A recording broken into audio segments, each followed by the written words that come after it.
नमो नमः। आज हम अत्यंत ही महत्वपूर्ण विषय पर चर्चा करेंगे क्योंकि हमारे 2026 में 10th क्लास के एग्जाम होने वाले कल ही एग्जाम है। तो इस एग्जाम के लिए बहुत ज्यादा महत्वपूर्ण है कि हम समझें और उन पॉइंट्स को समझें जिन पे हम कई बार ध्यान कम दे पाते हैं, क्योंकि हमारी पाठ्य पुस्तक में हमारे ग्रामर पर कई बार ध्यान कम जाता है, जो कि अत्यंत महत्वपूर्ण है। 30 नंबर की ग्रामर हमें आती है, इसलिए आइए हम ग्रामर से चर्चा करेंगे। और उसमें बहुत एक महत्वपूर्ण विषय है हमारा क्या, समासाहा। तो हम देखेंगे समास में थोड़ी सी अपन चर्चा करते हैं कि समास क्या है। तो सबसे पहली बात तो यह है, आप मान लीजिए कि समास क्या है, संक्षेपीकरणम समासः, है ना। संक्षेपीकरणम मतलब समास वो है जिसे संक्षेप में करते हैं, वो समास है, ठीक है ना। अच्छा, समास होते कितने प्रकार के हैं? तो समास 6 प्रकार के होते हैं। तो सबसे पहला तो हम यहाँ पे यह देखेंगे कि पहला कौन सा है हमारा, अव्ययी भाव समास, है ना। दूसरा कौन सा है हमारा, दूसरा हम पढ़ेंगे तत्पुरुष। कौन सा पढ़ेंगे, तत्पुरुष समास। तीसरा कौन सा पढ़ेंगे, कर्मधारय समास। फिर इसके बाद में चौथा कौन सा पढ़ेंगे, द्विगु समास। फिर इसके बाद में पांचवा कौन सा है, बहुव्रीहि समास। कोई बात नहीं, इनके पॉइंट नंबर अगर आपको आगे पीछे भी याद है, बस पता होना चाहिए कि ये है। इसके बाद में छठवा कौन सा हम पढ़ेंगे, द्वंद्व समास, है ना। तो ये आगे पीछे भी रहे, लेकिन कुल मिला के इतने आपको हमको ध्यान देना है। तो चलिए हम आगे क्रम से चर्चा आप करते चलते हैं कि कौन सा हमारा क्या है। तो समास के अंतर्गत हम देखेंगे यदि, तो पहला ही हमारा समास कौन सा है, अव्ययी भाव। कौन सा है, अव्ययी भाव समास है। तो अव्ययी भाव समास में हमें बहुत महत्वपूर्ण ध्यान देना है कि सबसे पहली बात हमने कई बार बताया भी है कि इसमें पहला ही पद क्या होता है, अव्यय होता है। क्या होता है, अव्यय। नाव्ययः इति अव्ययः, अर्थात पहला पद आपको अन्य किसी समास में अव्यय देखने को नहीं मिलेगा, वो अव्ययी भाव समास में ही मिलेगा, है ना। जैसे इस पे बहुत ज्यादा ध्यान यहाँ मत देना कि दिनम दिनम प्रतिदिनम ऐसे करके होता है। तो प्रतिदिनम आपका समासिक पद देखिएगा, है ना। तो आपका क्या हुआ है, प्रतिदिनम है, तो प्रतिदिनम हो गया, है ना। अक्षणोः परि प्रत्यक्षम है, परोक्षम है ना। यथाशक्ति है, शक्तिम अनतिक्रम्य यथाशक्ति बनता है। तो यथाशक्ति बहुत फेमस एक उदाहरण है। अनुरूपम है ना, अनुपसर्ग लगा हुआ है ना। तो इस हिसाब से आपको इनको देखना है, जितने भी शुरू में उपसर्ग रहे हैं। तो अनु जो है वो उपसर्ग तो है, लेकिन अव्यय भी है ना। ऐसा नहीं कि अव्यय नहीं है। तो उपसर्ग अव्यय आपको भी मानिएगा, इसमें आपको शुरू में क्या मिलेगा, उपसर्ग, या इसमें अव्यय तो है ही, अव्ययी भाव समास में कि अव्यय हमें देखने को मिलता है। तो हमें इस तरीके के मिलेंगे। और भी यदि हम कुछ उदाहरणों को यदि देखेंगे तो हम क्या पाएंगे कि उन उदाहरणों के अंतर्गत, जैसे हमें अगर हम देखें तो एक बहुत अच्छा है, जैसे उपगंगम एक बहुत फेमस उदाहरण है इसका, है ना। उपगंगम जरूर देख लीजिएगा, उपगंगम जैसे आता है, या उपसमीपम, है ना, उपसमीपम। तो ये इसमें भी उप लगा हुआ है। तो ये बहुत अत्यंत महत्वपूर्ण उदाहरणों में से हैं जो कि हमको देखना ही है, ये कई बार आ जाते हैं। इस हिसाब से आपके जितने आपने उपसर्ग पढ़े हुए हैं, प्रापरा अपसम अनुअवन्य से नटद सुदर वियांग नियति अपेद सूत प्रति पर्युप, इनसे भी आपके जो हैं अव्ययी भाव समास के उदाहरण आ जाते हैं। जैसे आगे निर्मक्षिकम, निर है उसमें, तो कौन समास होगा, समास कौन सा होगा, अव्ययी भाव समास होगा। निर लगा है ना, वो उपसर्ग है, अव्यय में आता है ना। मक्षिका नाम अभाव निर्मक्षिकम बनता है ना। तो इस हिसाब से आपको ये जरूर देखना है कि शुरू में यदि समास पूछा जा रहा है और उसमें उपसर्ग अव्यय लगे हुए हैं तो कौन समास होगा, ये क्लियर कर लेना। अब उपसर्ग याद कर लिए है ना, तो बस वो उपसर्ग यदि हमें समास में मिल रहे हैं शुरू में, कौन समास होगा, अव्ययी भाव समास होगा, ठीक है ना। चलिए नेक्स्ट अगला हम चलते हैं। यहां पर हम पढ़ेंगे कौन सा समास, तत्पुरुष समास, है ना। तो इनके रिवीजन अत्यंत ही महत्वपूर्ण है, इसलिए आप समझ लीजिएगा। तो तत्पुरुष समास के अंतर्गत हम इसमें यह तो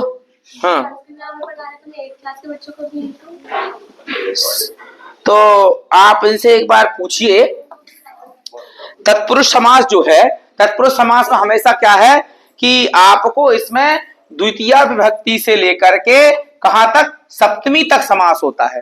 द्वितीय तत्पुरुष, तृतीय तत्पुरुष, चतुर्थी तत्पुरुष, पंचमी तत्पुरुष और षष्ठी तत्पुरुष, है ना। इतने हमारे समास होते हैं द्वितीय से तृतीय पर्यंत, जिसमें हमारे कुछ महत्वपूर्ण उदाहरण जो प्रायः परीक्षा में पूछे गए हैं वो भी हम आपको यहाँ पे दिखा रहे हैं। जैसे हम यहाँ पे देखेंगे, कृष्णम आश्रितः बनता है क्या? कृष्णाश्रितः। कृष्ण के आश्रित कौन समास है इसमें? द्वितीय तत्पुरुष समास है। फिर एक है बहुत महत्वपूर्ण, चौरात भयम, चौर भयम चोर से भय, चौरात भयम बहुत महत्वपूर्ण समास, चोर भयम। तो कौन समास है इसमें? तो चौर भयम में कई बार ये पूछ लिया जाएगा कौन समास है, तो याद होना चाहिए कि इसमें पंचमी तत्पुरुष समास है। और ध्यान देना, इसके विग्रह पर ध्यान जाना चाहिए। उन्हें दे दिया चौर भयम इत्यत्र विग्रह भवति, इत्यस्य विग्रह भवति, इसका विग्रह क्या होगा? तो चौर भयम में कौन समास है? पंचमी तत्पुरुष। ये याद रखना कौन समास है? मतलब चोर से भय है, चोर से भय, है ना। तो चौरात भयम, तो हमेशा ध्यान देना इसमें चौरात में पंचमी विभक्ति है, भयम तो ठीक ही है क्योंकि इसका विग्रह पूछ लिया जाएगा, इसलिए चौरात भयम का विग्रह आपको पता होना चाहिए। एक है परोपकारः, परेशान उपकारः, परोपकारः। तो परोपकारः आपको ध्यान में जाना चाहिए कि यहाँ पर षष्ठी तत्पुरुष समास है, और षष्ठी तत्पुरुष समास के दो उदाहरण हैं। यहाँ पे एक लिए गया राज्ञा पुरुषः, तो क्या बनता है?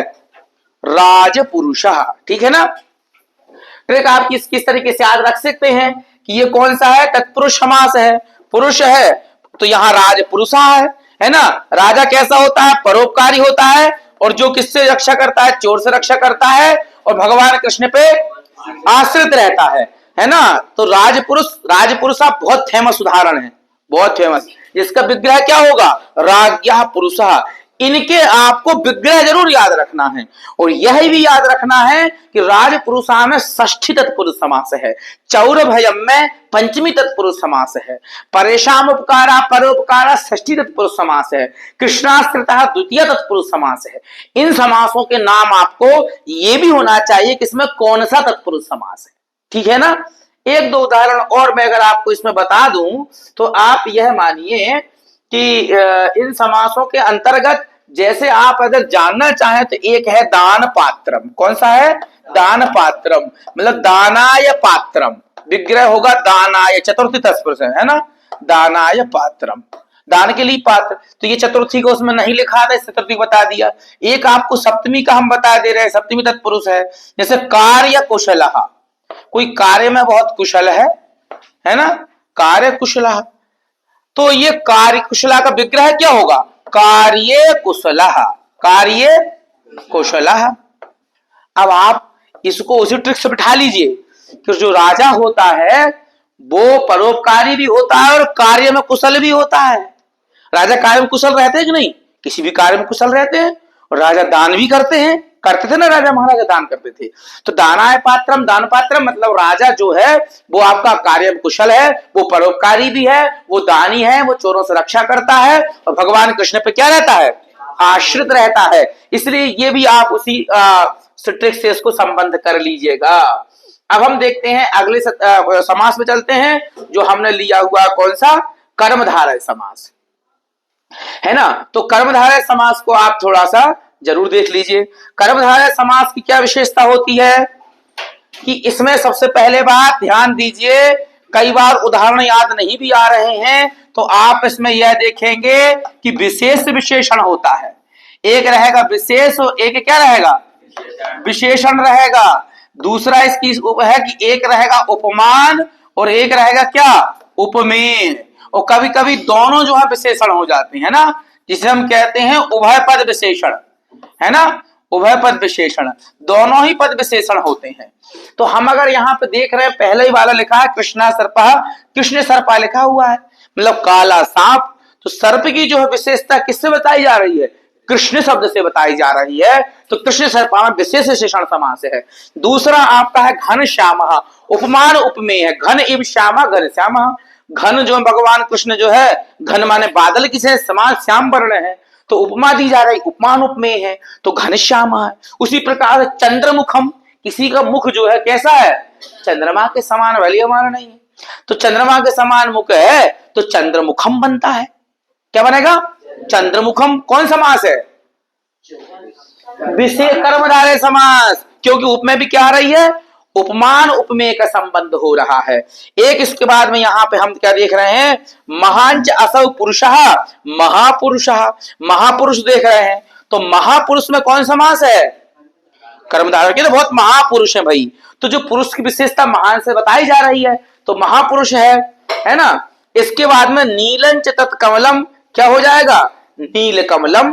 तो कमल कैसा है? नीला है। यहां भी उसकी विशेषता बताई जा रही है, तो विशेष विशेषण हो जा रहा है ना। तो इनको आपको जैसे किसी को बता जाए सुपुरुषः, है ना, सुंदरः पुरुषः सुपुरुषः, तो पुरुष की सुंदरता उसको बताई जा रही, विशेष विशेषण समास है। विशाल वृक्षः, है ना, विशाला वृक्ष, विशाल वृक्ष है तो क्या विशेष विशेषण हो गया, है ना। मधुरम फलम, फल कैसा है? मधुर है। तो कुछ उदाहरण ऐसे भी हैं, इसलिए आप मधुरम फलम हो गया, सुपुरुषा हो गया, विशाल वृक्षा हो गया। तो जहां विशेष विशेषण किसी को बताए जा रहे हो, जिसे कोई उपमान उपमेय दी जा रही हो, वहां भी हो जाएगा। उभयपद विशेषण जैसे रक्त पीता, लाल पीला, रक्त पीता, है ना। तो लाल पीले में भी कौन समास हो गया?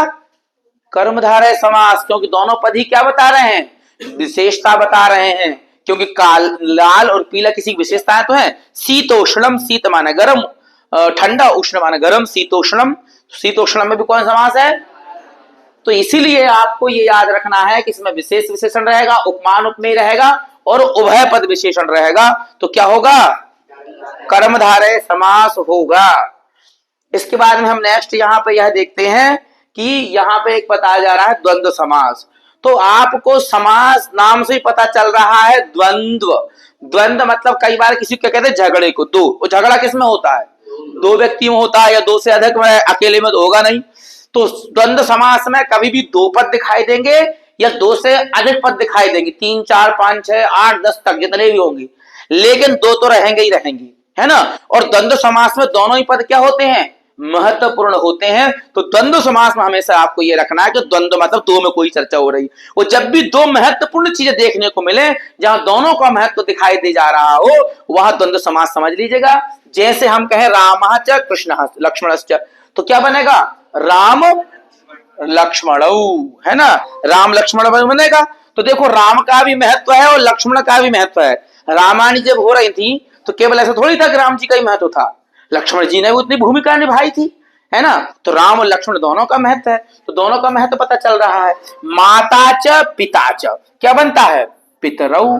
तो हमारे जीवन में केवल माता ही का योगदान ऐसा तो नहीं है, पिता और माता दोनों के बराबर योगदान है, तो दोनों का ही आएगा। अच्छा एक बात और बता दे, पितरऊ एक ऐसा उदाहरण है जो बार बार पूछा जाता। क्यों पूछा जाता था? क्योंकि हमने आपको बताया कि द्वंद्व समास हमेशा क्या दिखते हैं? दो दिखते हैं, लेकिन पितरऊ में हमें क्या दिख रहा है? एक दिख रहा है। तो इसीलिए परीक्षा वालों ने सोचा कि द्वंद्व समास बच्चे कंफ्यूजन में हो जाएंगे कि यहाँ पे दो नहीं दिख रहे हैं, इसलिए कोई अन्य उस पर चले जाएंगे वो। जबकि वो इतना पूछ लिया गया कि सबको पता चला गया कि पितरऊ में कौन समास है? द्वंद्व समास है। फिर क्या कंडीशन होती है कि द्वंद्व समास में पितरऊ का हमसे पूछ लिया जाता है विग्रह, क्योंकि पितरऊ में एक दिख रहा है, विग्रह पूछेंगे बत्ते गड़बड़ जाएंगे। और वो क्या दे देंगे आपको विग्रह में? एक उन्होंने दे दिया मातास, माता च पिता च, है ना, ऐसा दे दिया उन्होंने। एक आपको दे दिया माताश्च, ऐसा दे दिया माताश्च पिताश्च, कंफ्यूजन करने के लिए। कोई भी देख माताउच पिताउच, लेकिन ध्यान रखना इसका विग्रह क्या होगा? माता च पिता च। माता पिता जब जैसे एज इट इज बोलते हैं माता पिता, उसके बाद केवल चा लगा होगा, माता च पिता च बनेगा क्या? पितरऊ।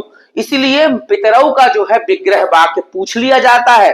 इसलिए समासों के साथ में जो फेमस उदाहरण हैं उनके हमको विग्रह वाक्य भी याद होने चाहिए। जैसे अव्ययी भाव समास में हमने बताया था क्या?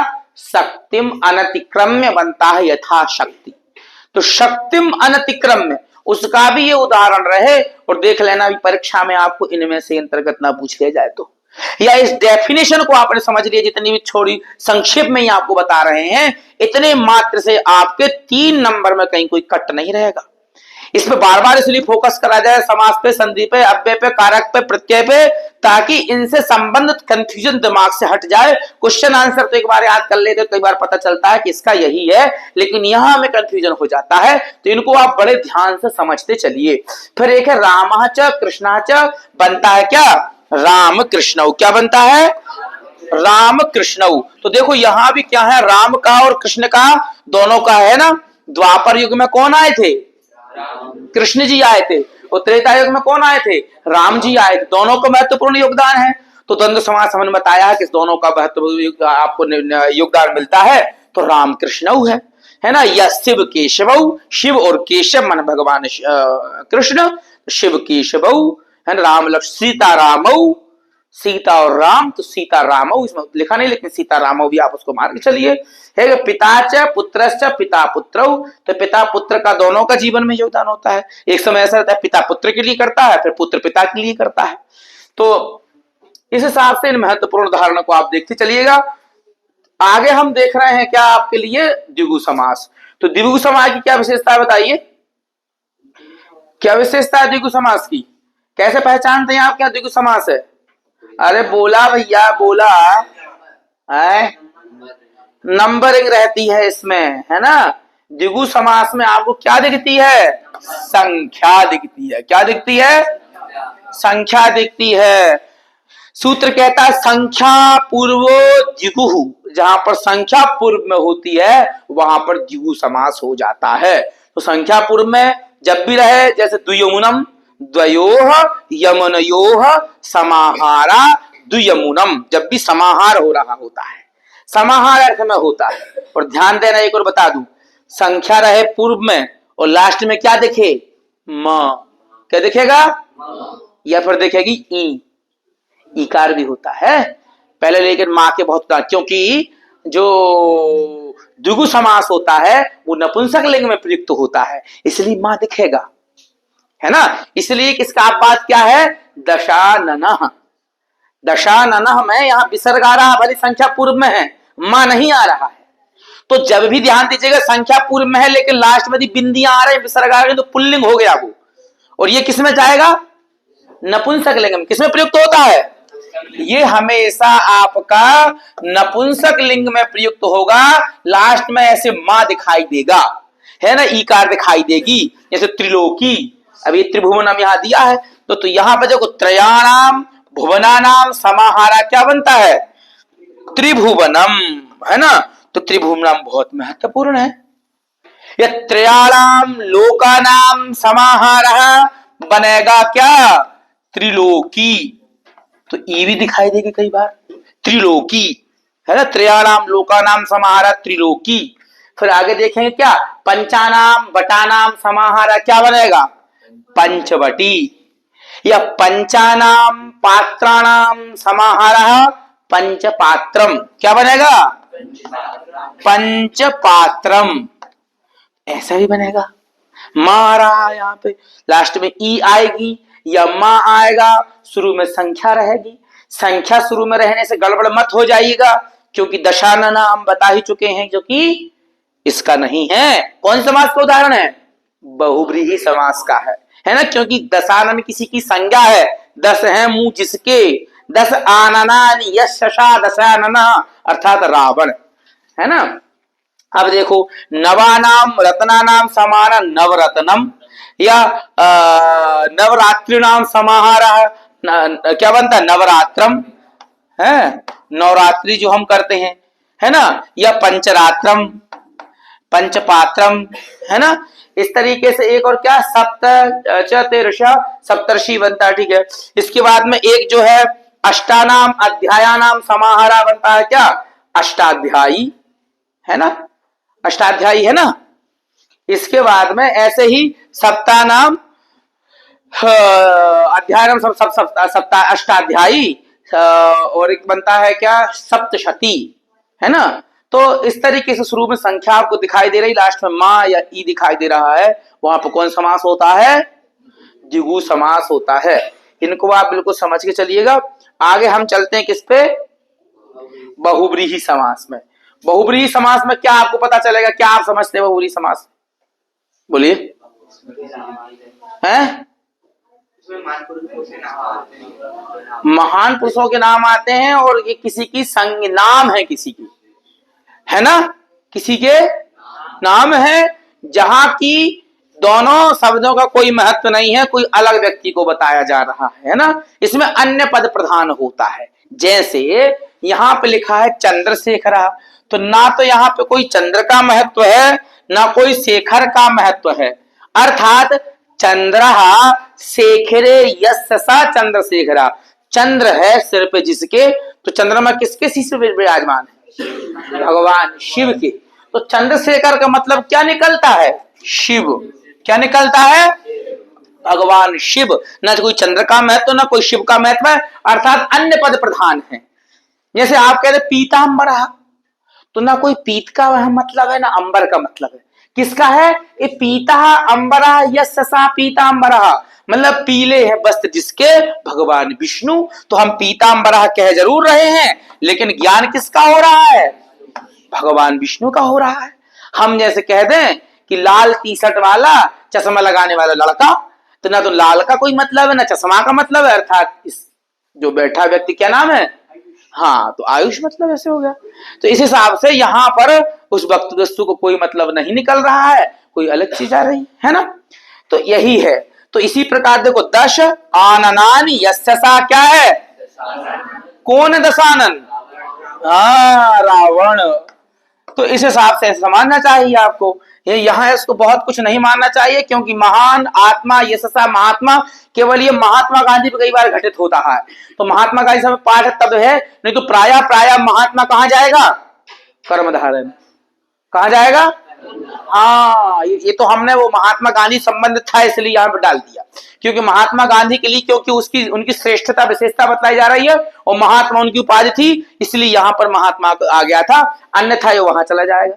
अब है लंबोदरा, लंबम उदरम यस्सा, लंबा है उदर जिसका, उदर माने क्या? क्या? पेट। पेट किसका है लंबा? गणेश जी का। तो ना है लंबा का कोई अर्थ है ना उदर का कोई अर्थ है, अर्थात भगवान गणेश जी, है ना। तो यहाँ पे आपको बस यही देखना है कि हमारी किसकी चर्चा हो रही है, किसकी विशेषता बतलाई जा रही है, वही है। अब जैसे क्या? शूल पाणी, तो शूल मतलब पानी हाथ में जिसके, कौन है ऐसे? भगवान शिव, है ना। चक्र पाणी, याद रखिएगा चक्र पाणी उतना ही फेमस है ना। कौन है? भगवान विष्णु। तो इस हिसाब से इन सब उदाहरणों को भी बिल्कुल आपको याद रखिएगा ही रखिएगा, है ना। चलिए नेक्स्ट चलते हैं। तो आगे यहां पर हमने अभी उपसर्ग ले लिए हैं। तो उपसर्ग तो आप तो ये मानिए कि उपसर्ग कितने हैं आपके? कितने हैं? 22, 22 उपसर्ग हैं। तो 22 उपसर्गों के नाम यदि आपको याद रहे, ट्रिक के माध्यम से आपको करवाए भी हुए हैं, तो उनमें क्या होगा कि आपको पहचानने में दिक्कत नहीं होगी। नहीं तो आप तो कह देते हैं शुरू में उपसर्ग लग रहा है तो हम पहचान जाते हैं, तो हम भी समझ रहे हैं कि आप पहचान जाए क्योंकि शुरू उपसर्ग है, लेकिन कहाँ दिक्कत हो जाएगी याद अगर नहीं है। सपोज उन्होंने दे दिया कि अधोलिखितेषु, लिख दिया उन्होंने क्या? उपसर्गः नास्ति, है ना। उपसर्गः नास्ति नहीं है। नीचे लेखों में उपसर्ग कौन सा नहीं है? एक दे दिया ये है, बाकी के नहीं है। उन्होंने यहां पर दे दिया उदाहरण के तौर पे अधि दे दिया, अस दे दिया, है तत्र दे दिया और परि दे दिया। तो दो शब्द के तो होते ही हैं, है ना। तो ये तो हो गया उपसर्गः अस्ति। अधोलक्ष्म कौन सा उपसर्ग है इसमें से? बताइए। तो परि उपसर्ग, आगे तीन नहीं है, ये वाला उपसर्ग है। या उन्होंने उपसर्गः नास्ति और पता चल रहा है तीन दे दिया उपसर्ग और एक जो नहीं है वो दे दिया। तो इसलिए हमें उपसर्गों के नाम याद होना चाहिए कि कौन सा उपसर्ग है ना। जैसे अगर दे दिया कहीं, अभी हम सर बता ही रहे थे, जैसे दे दिया निर्धनः, तो निर्धनः दे दिया। अब यहां पर क्योंकि उपसर्ग कई बार इसमें पूछी जाए तो कोई लगाएगा इसमें कि नी उपसर्ग है, कोई लगाएगा कि निस उपसर्ग है, कोई लगाएगा निर उपसर्ग है। अगर तीन ऑप्शन दे दिए जाए तो जिनको याद नहीं है वो कंफ्यूजन हो जाएगा, क्योंकि शुरू में उपसर्ग है, शुरू में नी ही दिख रही है, निर पे ध्यान नहीं जाएगा। जिन बच्चों ने याद की है, तुम लोगों ने याद की है, तुम लोग खड़ा से पकड़ लोगे कि यहाँ पे कौन सा उपसर्ग है? निर उपसर्ग है। तो इसलिए हमें जो है 24 के 22 उपसर्ग याद होने चाहिए, और उनको जैसे सरल ट्रिक बता दी है वैसे ही आप चाहे तो कंटिन्यू उसको फ्लोइंग में बोलते हुए चल जाएंगे। प्रापरा आप ऐसे हमने जो याद किया हमने तो कंटिन्यू में याद किए हैं। प्रापरा अपसम अनुभवने से रवियांग नियधि अपियत सूत अभिप्रति परि उप, या आपने ट्रिक के माध्यम से याद किए हैं। मतलब कैसे याद किए हो, अर्थ यह है कि हमें याद होने चाहिए ताकि हम देख लें, क्योंकि 2 नंबर उपसर्ग के होते हो, 2 नंबर बहुत ही महत्वपूर्ण है। इसलिए उपसर्ग आप मान जरूर रहे हैं कि शुरू में हमको देखने को मिल जाता है और बहुत छोटा सा और हो जाएगा, ऐसा नहीं है, क्योंकि जहां हमको छांटने पड़ जाएंगे, उन्होंने अव्यय दे दिया, उन्होंने कुछ और चीजें दे दी, तो वहां हमारा गड़बड़ हो जाएगा मामला। इसलिए हमें उपसर्ग हमारे ध्यान में होना चाहिए, इसलिए रिवीजन उपसर्गों को भी पेपर के पहले करके जाना है ना। बिल्कुल, चलिए आइए नेक्स्ट हम थोड़ा सा और देखते हैं। तो यहां पे लिखी हुई हमारे क्या, अव्यय। अव्यय मतलब समझते हैं क्या, ना व्ययः इति अव्ययः, जिनका व्यय नहीं होता, व्यय नहीं होता मतलब जिनके शब्द रूप नहीं चलते हैं, वो अव्यय कहलाते हैं। तो अब हमारे जो अव्यय हैं, आप याद दीजिए अव्यय कितने नंबर के पूछे जाते हैं, वो भैया कितने नंबर के आते हैं, 2 नंबर के अव्यय आते हैं, ठीक है। तो अब इन अव्ययों में आपको देखना है कि 2 नंबर के आते हैं जो कि अत्यंत ही महत्वपूर्ण हैं। तो आप देख लीजिए, जैसे स्व है, एव है ना, जो प्राय पूछेगा उन्हें मैं निशान लगा दे रहा हूं, है ना। एकदा है, यह शनई, शनई बहुत फेमस है, एक बार शनई ही पूछ ले, शनई पूछ ले, है ना। एवं है ना। अथ है, कदा है, अत्र है ना, अद्य है, और ये कुत्र है, ये प्राय पूछ जा, अपि च है ना, अथवा ये बहुत फेमस उदाहरण है ना। परिता है, तथापि है ना। इसके बाद में हम देखेंगे यहां पर लिखा हुआ है ये सब, जैसे है ना, तरही है, सर्वत्र पूछ ही लिया जाता है ना। और इसके अलावा में नमः भी वही है, ना भी अव्यय है। इसके बाद में तत्र है, पश्चात है, प्रातः वही, तत् परंतु, स्वः यत्र, यदा, स्म, सह, सह और सहसा ये बहुत फेमस है और कई बार पूछ ही लिए जाते हैं, है ना। तो सदैव है, सदा है, सर्वदा है, यदि है, ये तत्व, इन सब को आप समझ लीजिए, इनमें कंफ्यूजन आपको नहीं होना चाहिए, ये आपको बिल्कुल याद भी रहेंगे अब तो बड़ा ही जो है मजा आएगा। खास तौर से ध्यान दीजिए आप, अत्र, तत्र, है ना, कुत्र, अन्यत्र, सर्वत्र, शनैः, शनैः जो पैराया कई बार पूछा ही जाता है ना। इसके बाद में आपका बता रहे थे सह, सहसा, है ना, एक बार कई बार बिना, है ना। इस तरीके से आप जो हैं, और जो पहले बताए हैं इनमें बहुत फोकस करिएगा, कई बार ये पूछे ही जाते हैं। आगे हम देखते हैं, तो थोड़ी चर्चा हम कर लेते हैं प्रत्ययों पर। प्रत्ययों पर भी रिवीजन हमें उतना ही जरूरी है, और हमको केवल इसी संक्षेप में समझा रहे हैं क्योंकि उदाहरण और इनकी डेफिनेशन व्याख्या बहुत सारी है, लेकिन यहाँ केवल बात इतनी होगी कि उसकी पहचान क्या है, और पहचान के साथ में आपको 2 या 3 आना चाहिए। क्योंकि यदि वो एक पदेन के अंतर्गत उन्होंने ले लिया कि इसमें आप, उन्होंने दे दिया अक्तवतु, ऐसा एक पदेन के अंतर्गत दे दिया उन्हें, अक्तवतु प्रत्यय से उदाहरणम अस्ति, अक्तवतु की उदाहरण लिखो, तो हम पहचान तो है हमें, तो वान आता है, लेकिन यदि हमें याद नहीं है तो हम क्या लिखेंगे। तो इसलिए प्रत्येक प्रत्यय के 2 या 3 आपको उदाहरण याद भी आना चाहिए, और वो कब आ जाएंगे, जब आपको उनकी ट्रिक याद है। जैसे अक्तवतु में वान आता है तो आप बता देंगे गतवान, पठितवान, लिखितवान, चलितवान, तो आप कोई भी लिख देंगे। उन्होंने बोले सानच प्रत्ययस्य एकम उदाहरणम लिखत, उदाहरणम अस्ति। सानच का क्या उदाहरण है? सानच, शानच क्या उदाहरण है? तो शानच में हमेशा ध्यान रखिए मानः आएगा, जायमानः, लभमानः, वर्धमानः, क्रियमाणः, म्रियमाणः, यजमानः, वो आएगा। इसीलिए आप हमेशा प्रत्यय को ध्यान में रखिए, 2 नंबर का आ ही जाता है ना। तो इसीलिए यहां आपको नहीं करना, एक बार सरसरी निगाहों से आओ देख लो और 1-2 उदाहरण करते चलो। तो हमने सबसे पहले अक्ता प्रत्यय लिया जो कि अत्यंत महत्वपूर्ण है। तो अक्ता प्रत्यय ध्यान रखिए, अक्ता मतलब आधा का और ता। आप लोग कत भी बोलते हो, कोई अक्ता बोलते हैं, इसके लास्ट में क्या आता है, तह आता है। चलितः पठ धातु हो गया पठितः, गम धातु हो गया गतः, भू धातु भूतः, पा धातु हो गया पीतः, चल धातु चलितः, लिख धातु लिखितः, चलितः पठितः लिखितः वद्दा हसितः, तह तह तह करके आएगा। इसमें हमने दो उदाहरण लिख दिए, एक लिख दिया गता, एक लिख दिया भूतः। आपको पता होना चाहिए कि यहां तह करके आता है ना। दूसरा आप देख रहे हैं अक्तबतु प्रत्यय, जिसके अंदर क्या आता है, वान आता है। और ध्यान रख लो ये किससे रहेगा, इसमें क्रिया से रहेगी। क्रिया दिखाओ, क्रिया मतलब आना जाना खाना पीना उठना, ये वान प्रत्यय होता है। जैसे दृश्य धातु हो गया अक्तबतु प्रत्यय, क्या बनेगा, दृष्टवान।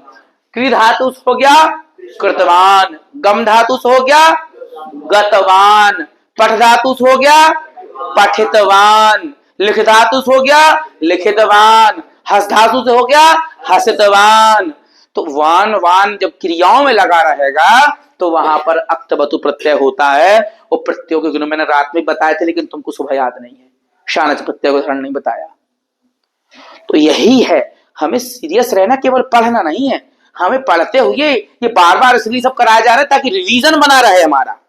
हम सुनते सुनते चीजें याद नहीं, हमारे ऐसे फ्लो में आ जाए कि हमें याद खटाखट आ रही है। तो ये बिल्कुल मान के चलिए कल इतने बजे तो आपका मामला सेट चल रहा होगा। कल है पेपर,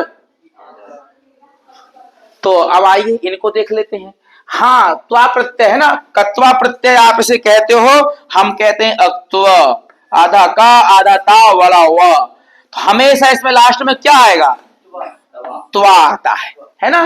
जैसे गम धातु हो गया गत्वा, पा धातु हो गया पीत्वा, पठ धातु हो गया पठित्वा, चल धातु हो गया चलित्वा, लिख धातु हो गया लिखित्वा, कूदने से हो गया कूद धातु कूर्दित्वा, सुनने से हो गया श्रु धातु से श्रुत्वा, दृश्य धातु हो गया दृष्टवा।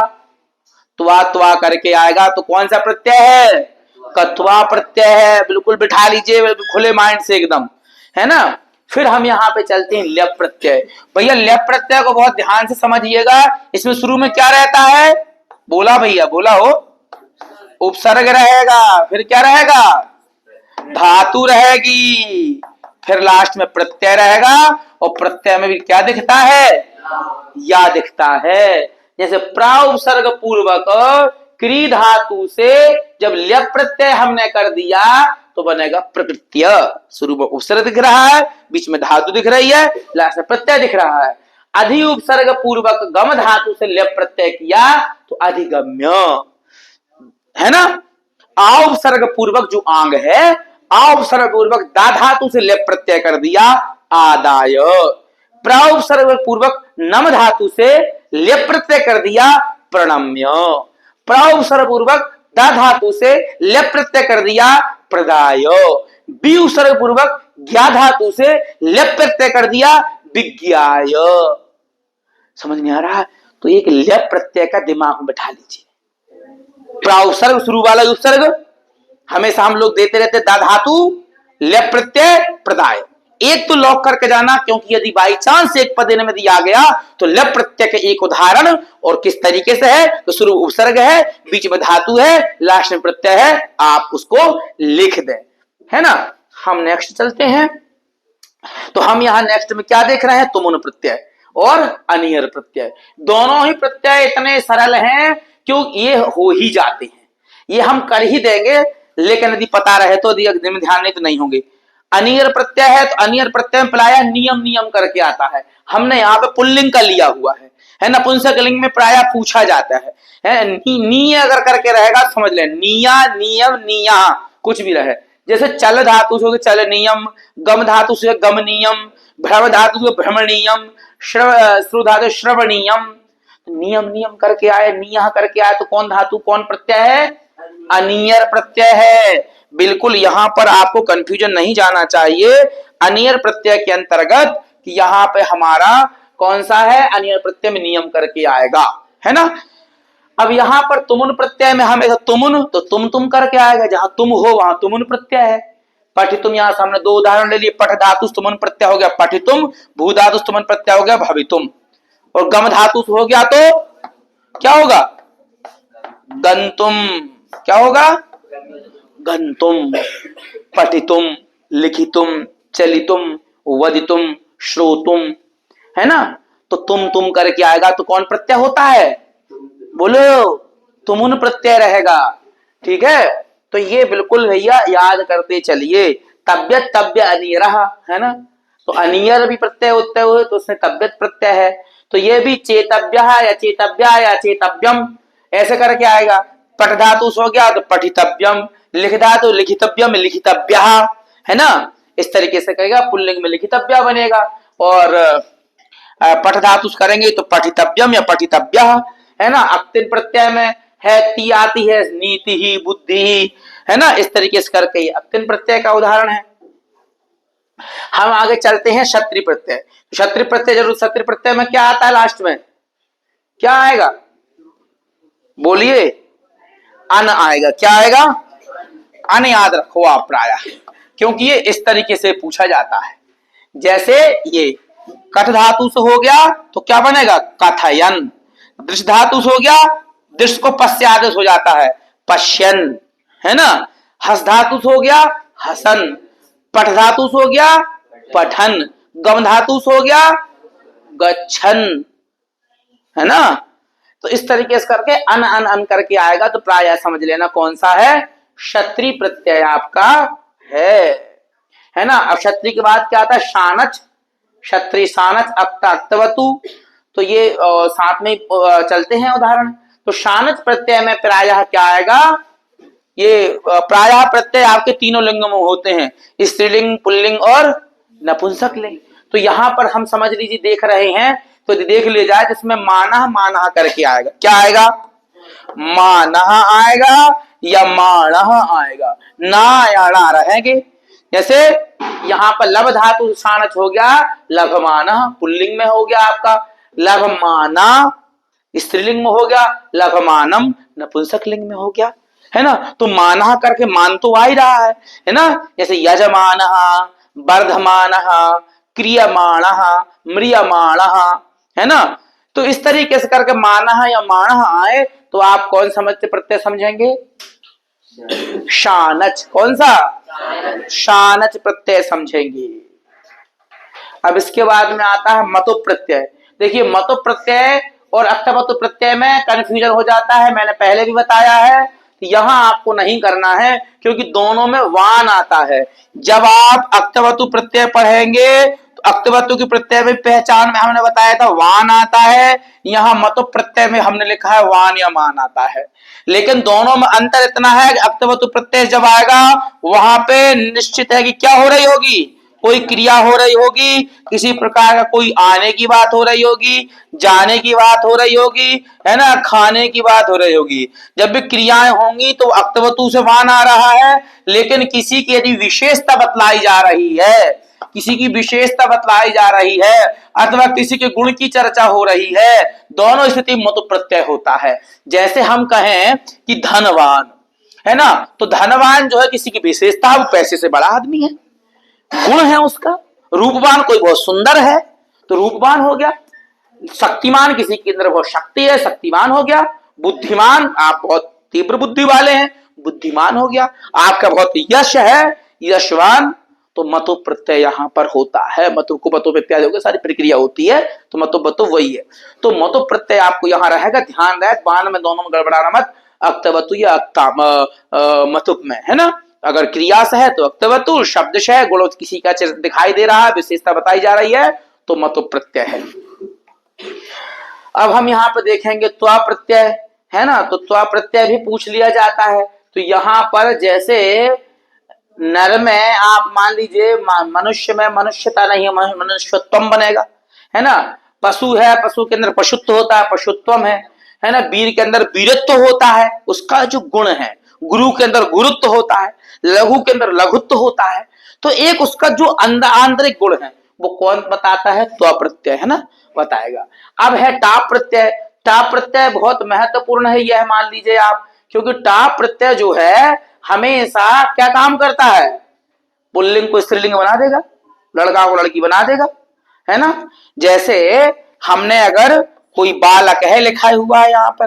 अब बालक को हमें बालिका बनानी है तो हम उसकी चुटैया उटैया तो बनाएंगे नहीं, सीधा टाप प्रत्यय कर देंगे, वो बालक बालिका में परिणत हो जाएगा। जब बालक शब्द के साथ टाप प्रत्यय कर देंगे तो क्या बन जाएगा? बालिका बन जाएगा। तो तुम लोग चिंता में रहना, जब लड़की बनाना होगा तो हम बालक टाप प्रत्यय कर देंगे। बाल शब्द से यदि हम टाप प्रत्यय कर देंगे तो क्या बन जाएगा? बाला। यही ध्यान देना, इसलिए मैंने लिखा है बालक से होगा तो बालिका होगा, बाल से होगा तो बाला बनेगा। 2022 के आया था ये वाला प्रश्न, जब बाल शब्द से उन्होंने टाप प्रत्यय किया था और चारों संदेह बाल्टा, बालिका, बाला या ऐसे करके दी थी, इसमें कौन सा होगा? बाला, क्योंकि बाल से हो रहा है ना। बालक से होता तो बालिका हो जाता है ना। सुत कहते हैं हम बेटा को, सुत माना बेटा लड़का, इसमें टाप प्रत्यय कर देंगे तो क्या बन जाएगा? सुता। अध्यापक है टाप प्रत्यय कर दिया अध्यापिका, प्राचार्य है टाप प्रत्यय कर दिया प्राचार्या, शिक्षक है टाप प्रत्यय कर दिया शिक्षिका, मूसक है टाप प्रत्यय कर दिया मूसिका, अजा है टाप प्रत्यय अज है टाप प्रत्यय कर दिया अजा। तो जब भी पुल्लिंग शब्द को हमें स्त्रीलिंग बनाना होगा तो कौन सा प्रत्यय कर देंगे? हम टाप प्रत्यय कर देंगे, वो शब्द स्त्रीलिंग में परिणत हो जाता है। इसलिए हाँ, सब में बड़ा आ की मात्रा आ जाती है लास्ट में, जब भी पुकारेंगे तो बड़ी आ की मात्रा आ जाएगी। दूसरा है कि आप समझ जाएंगे, जैसे बालिका है, उन्होंने दे दिया बालिका में कौन प्रत्यय? तो बालिका स्त्रीलिंग बनना टाप प्रत्यय है, और लास्ट में बड़ा की मात्रा भी आ रही है। और सिंपल सी बात है, पुल्लिंग स्त्रीलिंग का सीधा डिफरेंस आ जा रहा है, पुल्लिंग से स्त्रीलिंग बन जा रहा है ना। यहाँ ऐसे भी आप पहचान सकते हैं, लास्ट में बड़ा की मात्रा आ रही है, ऐसे पहचान सकते हैं। एक गीप प्रत्यय भी है, गीप है, गीस है, गीन है, ऐसे बहुत सारे प्रत्यय हैं, लेकिन हमने केवल क्योंकि बहुत कम पूछे जाते हैं इसलिए गीप प्रत्यय ही यहाँ पर रखा हुआ है ना। जैसे धनी है, कुमारी है ना, गौरी है, ऐसे गीप गीस प्रत्यय इत्यादि आते हैं। तो कई बार पूछे तो नहीं जाते, लेकिन फिर भी इन उदाहरणों के अंतर्गत इन्हें आप देख सकते हैं, है ना। तो ये सब सारी चीजें, इसलिए इनको देखते रहिए। अब हम महत्वपूर्ण चर्चा करेंगे क्या? क्वेश्चन आंसर पर। तो अब इसमें हम देखेंगे कि पर्याय जो बाकी शब्द हैं, तो पर्याय पदम, तो पर्याय पद को एक बार हम चलिए देखते हैं, बहुत ध्यान से आप समझिएगा। पर्याय कितने नंबर के पूछे जाते हैं? बोलिए। 2 नंबर के पूछे जाते हैं और 2 आते हैं। ये पहले पाठ के पर्याय शब्द हैं जो कि हमेशा प्रतिवर्ष पूछे ही जाते हैं, है ना। तो इसलिए इन पर पूरा ध्यान करो। तो पहले क्या है? सलिलम। सलिल मतलब किसे कहते हैं पता है? सलिलम का क्या पर्याय है? जलम। सलिल मतलब संस्कृत में जल को, सलिलम मतलब जलम। फिर है आम्रम। आम्रम मतलब रसालम। जो आम है, आम को हम क्या कहते हैं? रसाल, क्योंकि उसमें रस भरा हुआ आता है। आम्रम रसालम, है ना। फिर तीसरा है वनम। वनम को क्या कहते हैं? कांतारम। ध्यान दीजिएगा, या काननम। कांतारम और का वनम, वनम कांतारम अथवा काननम, है ना। इन पर्याय शब्दों को वो ध्यान, क्यों? कांतारम जल्दी से ध्यान में नहीं आएगा, कानन या वन तो आ ही जाता है, इसलिए इनके ये पर्याय शब्द है, ध्यान दीजिएगा। और ये वो हैं जो हमेशा पूछे जाते हैं। फिर है शरीरम। तो शरीरम का पर्याय क्या है? तनुहु। क्या है? तनुहु। फिर है कुटिलम। कुटिलम का क्या है? वक्रम। तो कुटिलम एक ऐसा है जो जल्दी से हम जानकारी में नहीं रखते हैं, हमें याद नहीं रहता है।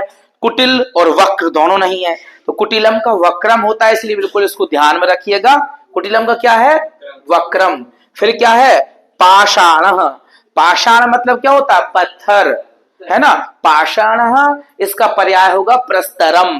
प्रस्तरम पाषाण, पाषाण प्रस्तरम, है ना। ये बिल्कुल ध्यान दीजिएगा, पहले पाठ के हैं और अत्यंत महत्वपूर्ण हैं। हम दूसरे पे चलते हैं। दूसरे का यहाँ पर दूसरे के देखिए यहाँ पर आया हुआ है,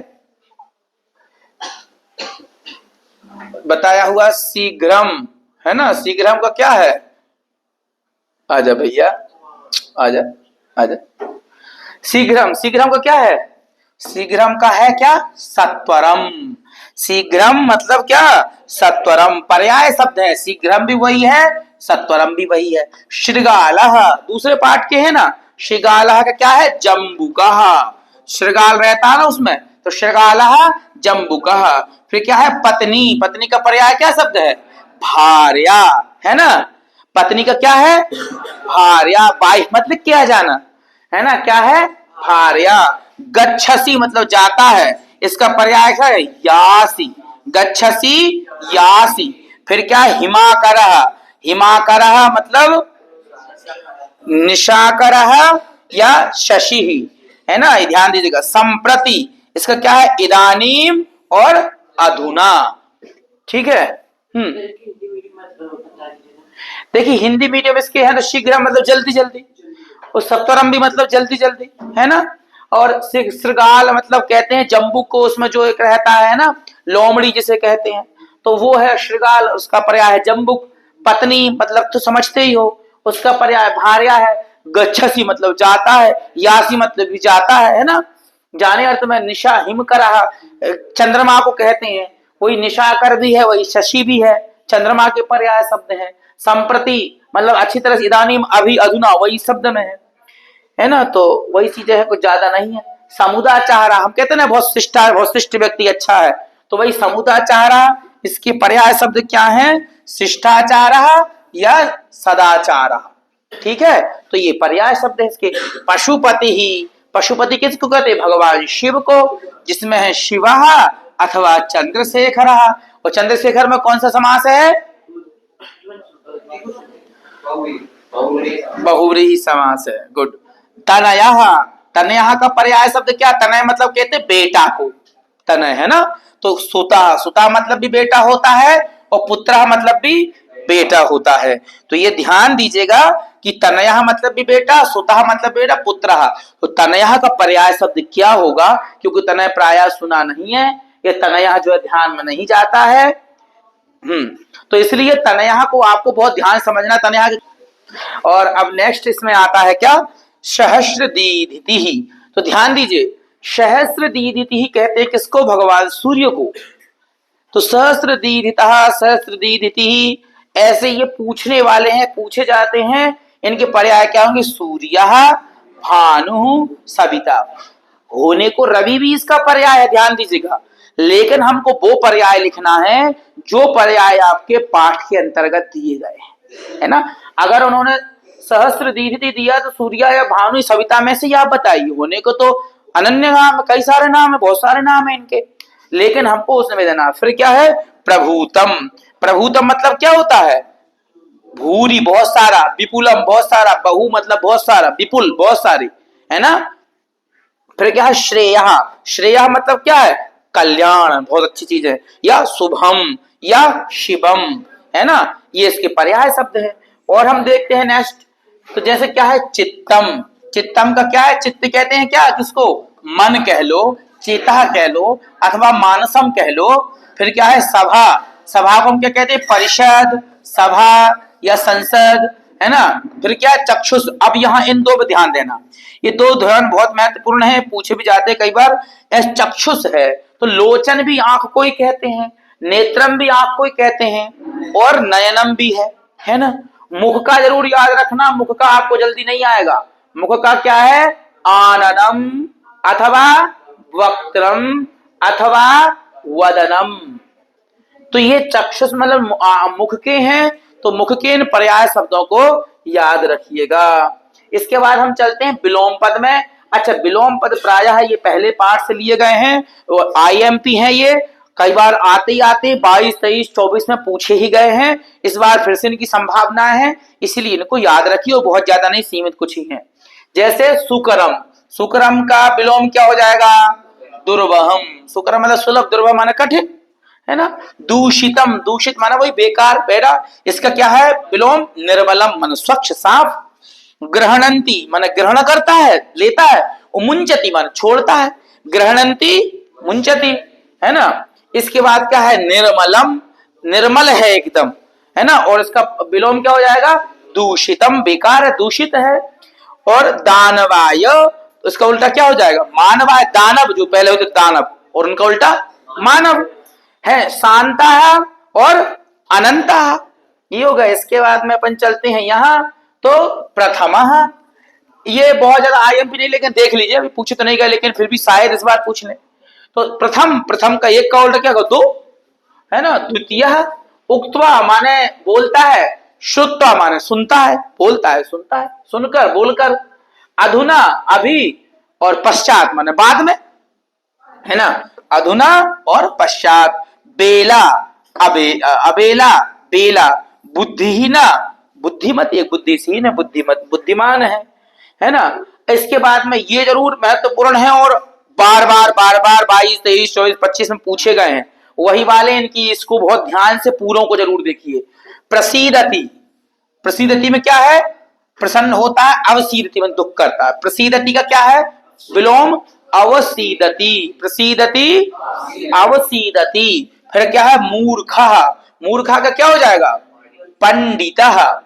बलि, बलि का क्या हो जाएगा, निर्बलः, बलि का क्या हो जाएगा, निर्बलः। फिर क्या है, सुलभः, सुलभा का क्या हो जाएगा, दुर्लभः, है ना, विलोम है, सुलभा का दुर्लभः। संपत्तौ मान सुख, विपत्तौ मान दुख, संपत्तौ को क्या है, विपत्तौ, है ना। और अस्तमये मान अस्त हो रहा है, और क्या है, उदये, इसका विलोम। सार्थकम, कोई चीज सार्थक है और उसका क्या है, विलोम निरर्थकम, सार्थकम का क्या है, निरर्थकम। अब हम चलते हैं आगे, है ना। तो ये आपके स्थान पूर्ति वाले हैं, तो स्थान पूर्ति को आप थोड़ा सा समझिए और ध्यान दीजिए। तो ये ऐसे स्थान पूर्ति हैं जो बराबर पूछे गए हैं, है ना। तो जैसे इदानीम, इदानीम वायुमंडलम, ये आने वाले जो हमेशा आते हैं, तो खाली स्थान दूषितम अस्ति, तो भृशम आएगा, इसमें ध्यान दीजिएगा। इदानीम वायुमंडलम भृशम दूष, अत्र जीवितम कीदृशम जातम दुर्वहम, यहाँ जीवन कैसा हो गया है, कठिन हो गया है, पहले पाठ के हैं ये। अत्र जीवितम दुर्वहम जातम, मतलब जीवन जीना महानगरों में कैसा हो गया है, दुर्वह हो गया है, कठिन हो गया है, इसलिए दुर्वहम शब्द याद रखिएगा, है ना। प्राकृतिक वातावरणे क्षणम संचरणम अपिलायदम, क्षणम एक क्षण भी लाभदायक घूमना, कहां पर, प्राकृतिक वातावरण में, आप नेचुरल कहीं चीज में जा रहे हैं, और क्षणम माने एक क्षण भी, थोड़ा भी घूमना क्या है, लाभदायकम है ना। पर्यावरणम संरक्षणम एव प्रकृते आराधना, तो यह इसमें क्या आएगा, एवो, ये हमेशा पूछे जाने वालों में से हैं, और आप देख लीजिए, इसलिए हमने यहाँ पे ये रख भी दिया है ताकि आप जो है ये स्पष्ट हो पाए। यहाँ पे ईयर भी दे रहे हैं, वो कब कब पूछे गए हैं आपसे, तो ध्यान दीजिएगा। देखिए यहाँ पर स्पष्ट रूप से यहाँ पे लिखा दिया है ना, कि यहाँ दे दिए हैं कि प्रश्न तत्र, ये दे दिया पूरा, ये देखिए ये वाला है इदानीम वायुमंडल जो मैंने बताया, तो भृशम इसमें लिखा था, हमने क्या लिखा था, भृशम, यहाँ देवी का नंबर पे भृशम, और ये 22 में पूछा गया है, 23 में पूछा गया है, और 25 में पूछा गया है ना। तो 25 में पूछ लिया गया है, इसलिए ये वाला आने की संभावना ज्यादा नहीं है, क्योंकि जो 25 में आया था वो 26 में नहीं आएगा, ठीक है। लेकिन फिर भी हमने प्रसंग बता, ताकि प्रभु जानकारी होते रहे, ध्यान तो देना ही देना, शायद मिस्टेक से आ जाए। दूसरा हम देख रहे हैं कि जीवितम दुर्वहम जातम, तो जीवन कहां दुर्वह हो गया है, अत्र, क्या आएगा यहाँ पर, अत्र माने यहाँ पर जीवन क्या हो गया है, दुर्वह हो गया है। देखो कब आया है ये, 23 में पूछा गया है, 24 और 25 दोनों में नहीं आया है, अर्थात ये बहुत महत्वपूर्ण है, ठीक है। इसके बाद में हम देख रहे हैं प्राकृतिक वातावरण क्षणम संचरणम अपि लाभदायकम, क्या आएगा इसमें, अपि लाभदायकम, माना एक क्षण भी, अपि माने भी। और देखो ये 22 में पूछा गया था, 23 में नहीं आया, 24 में नहीं आया, 25 में नहीं आया, मतलब अब ये आ सकता है ना।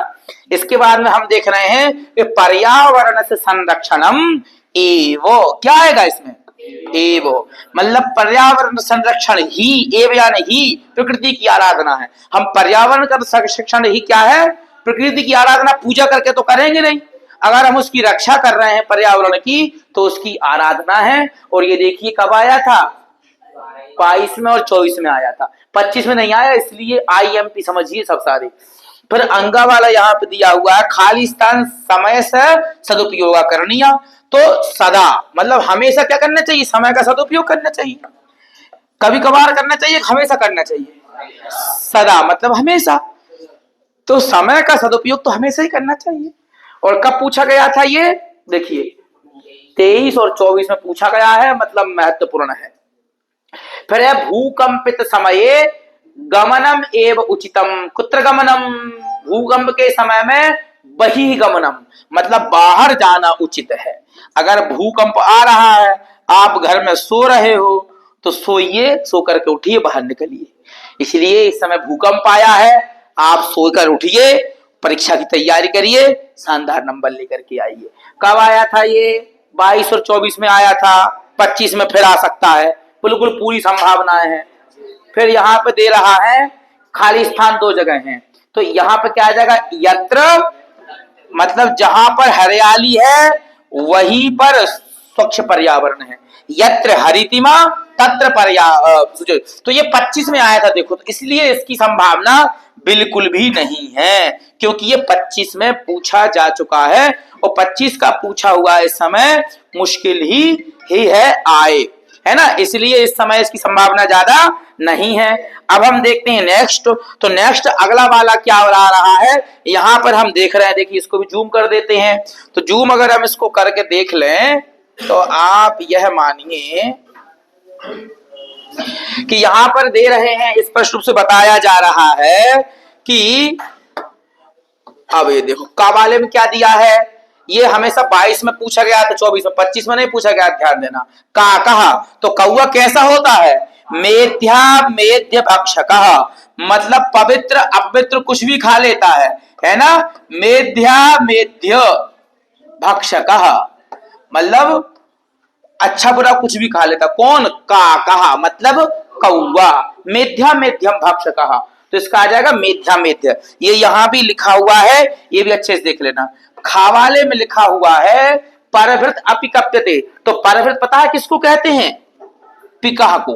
किसको कहते हैं, पिकह। पिकह मतलब कोयल, कोयल को क्या कहते हैं, परभृत भी कहते हैं। क्या कहते हैं, परभृत अपि कथ्यते, परभृत अपि मान भी कहते हैं।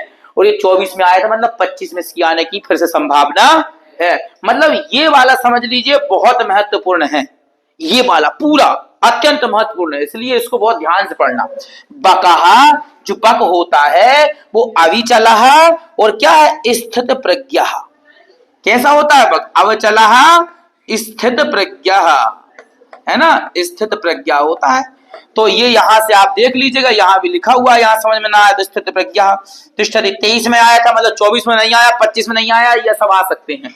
फिर मयूरः, जो मोर होती है वो क्या होती है, अहिभुक। अहि मतलब जानते हैं किसको कहते हैं, अहि कहते हैं किसको, सर्प को। और जो मोर होती है वो सांप को खा जाती है, भुक मतलब खाना, तो मयूरः अहिभुक मत, सांप को खा जाने वाली, है ना। तो अहिभुक इति नामना भी ज्ञायते, मतलब मोर को अहिभुक इस नाम से भी ज्ञायते, मतलब जाना जाता है।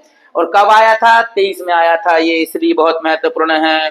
उलू कहा, ये कई बार नहीं पूछा गया, इसलिए हो सकता है इस बार पूछ लें, है ना। तो आत्मश्लाघहीन, उलू को क्या कहते हैं, आत्मश्लाघहीन, मतलब वो, है ना,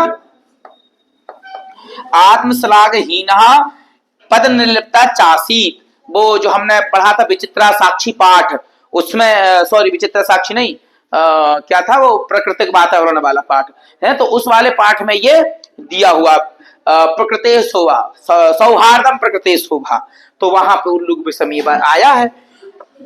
फिर सर्वेषामेव महत्वम विद्यते, सबका महत्व होता है, कदा, यथा समयम, हर व्यक्ति का महत्व होता है। बंदी घड़ी भी जीवन में, मतलब 24 घंटे में 2 बार सही समय बताती है, 24 घंटे में बंद घड़ी भी पड़ी है, 2 बार समय बताएगी। ये वही चीज है कि सबका महत्व है, ऐसा नहीं है, लेकिन कब, यथा समयम, समय समय पर, यथा समयम, है ना, यथा समयम यहां भी लिखा हुआ है। और ये देखिए 23 में पूछा था, मतलब महत्वपूर्ण है ये। फिर है विशालः ग्रामः इत्यस्मिन् पदयोः विशेषणम किमस्ति, इसमें कौन सा विशेषण बताइए, विशालः ग्रामः में विशेषण क्या है, विशालः क्या है, विशाल क्या है, इसकी विशेषता बता रहा है, गांव की, गांव विशाल है, बहुत विशाल है गांव, तो यहाँ विशेषण पद क्या है, विशालः, यहाँ विशाला आ जाएगा, है ना। ये सब महत्वपूर्ण है, ध्यान समझिएगा। फिर आएगा मधुरान गीतानि, गीत कैसा है? मधुर है। इसमें विशेष कौन है बताइए? गीत है ना, गीतानि, जो गीत है वो क्या है? विशेष है। गीतानि है ना, इसमें गीतानि को देखना है हमें, यहां भी लिखा हुआ है। इसके बाद वो लिखा है चतुरः काकः इत्यस्मिन् पदयोः विशेषणम क्या है भैया? चतुरः, क्या है? चतुरः, ये विशेषण है इसमें, और काकः विशेष है। सुंदरः बालकः इत्यस्मिन् पदयोः विशेषणम अस्ति, कौन विशेषण बताइए? बालकः, कौन है? बालक विशेषण है, और विशेष क्या है? सुंदरः विशेष है ना। ये हमने देख लिया। अब नेक्स्ट पेज पे चलते हैं। तो नेक्स्ट पेज पे आप ध्यान दीजिए, यहां पर लिखा हुआ है तो इसमें देखिए, ये वाले तो हम लोग पढ़ ही चुके हैं ऊपर वाले, इसलिए थोड़ा सा इसको ऐसे करके यहां देखते हैं। अब देखिए यहां पर दे रहे हैं सह क्या गृहात निष्क्रम्य बहिर्गच्छति, तो यहां पर पंचमी विभक्ति का प्रयोग करके बताना था, है ना। तो यहां पे आ जाएगा गृहात, है ना, गृहात आ जाएगा। इस गृहस्थ अतिथे गृहस्थ अति आश्रम प्रयाचित, जो गृहस्थ था उसने किसको? अतिथि को जो है आश्रय दिया था। अतिथेय ये कहाँ है? ये खाली स्थान में भी पूछे जा सकते हैं, इसलिए इनको बहुत ध्यान से समझिएगा। जो रिक्त स्थान आते हैं आपके 2 या 3 नंबर के पाठ में, जो बाद में क्वेश्चन आंसर के समय पे, ये वहां से आ सकते हैं, हमने पहले भरे वो आ सकते हैं, इसलिए इनको फिलिंग द ब्लैंक्स बहुत महत्वपूर्ण है, इसलिए इसको समझते रहिएगा ध्यान से। तऊ मतलब दोनों, कौन कौन? जो न्यायाधीश के पास जाते हैं, आरक्षी और वो जो अभियुक्त रहता है, अतिथि रहता है। तो तऊ माने दोनों, कहा? न्यायाधिकरणम, इसमें क्या आ जाएगा? न्यायाधिकरणम, न्यायालय के पास, न्यायाधीश के पास जाते हैं।